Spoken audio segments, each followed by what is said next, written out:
True story. So I'm at the supermarket. I get out the car and I'm walking towards the door. And there's a lady in a truck, pulls up next to this couple, lowers her window and her passenger window, and she hands them something. And then in short order, he hands it back to her. And I'm watching his body language. And it just, if it was someone you knew, you would put your forearms on the passenger window. That's what you would do. He wasn't doing that. And then he walked away. So I now cross path in front of her car. And she drives up behind me and says, "Hey, how you doing? Happy Easter." I say, "Happy Easter" back. She says, "I want to give you this." And I turn around and she's holding a red flower and she puts it out the window. So I don't want to be rude. I walk over and I extend my hand to take it. She gonna roll her voice and say, "Yeah, I'm driving around trying to sell these. Do you want to buy it?"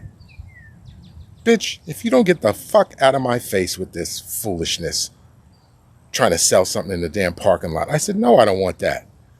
Yo, you out here like a supermarket Jehovah Witness, rolling up on people trying to sell $2 freaking tchotchkes.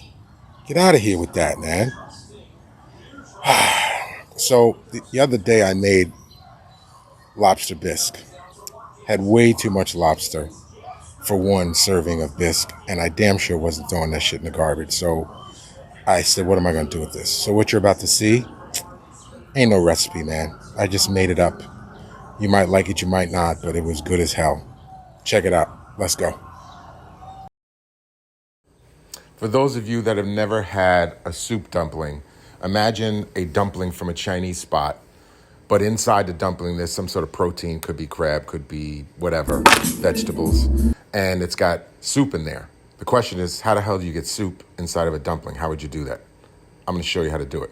So imagine what I'm trying to create here is my idea or my version of, say, shrimp scampi inside of a dumpling, but using lobster. So the way to do that is to take clarified butter and garlic and and parsley and any things you would use in scampi, cook it, and then refrigerate it. And what's going to happen is it's going to congeal.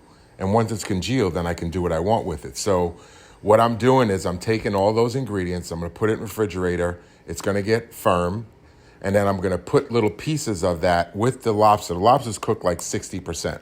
If I cook the lobster 100%, when I steam it, it's going to be like rubber, and I don't want that. So I cooked it 60%. I'm going to take the congealed scampi butter, put a piece of uncooked lobster in it, seal it up, and then steam it. And when you steam it, the butter's going to melt, but it's going to melt inside these packets. So that's what I did. I made these. I steamed them in a basket. You could just steam it in a pot. And then I made a little bit more, as you can see there, some butter and some other herbs. And you just dip it in there and bite it. And there's some on the outside, some on the inside. Freaking phenomenal, man. Lobster scampi. Talk to you later.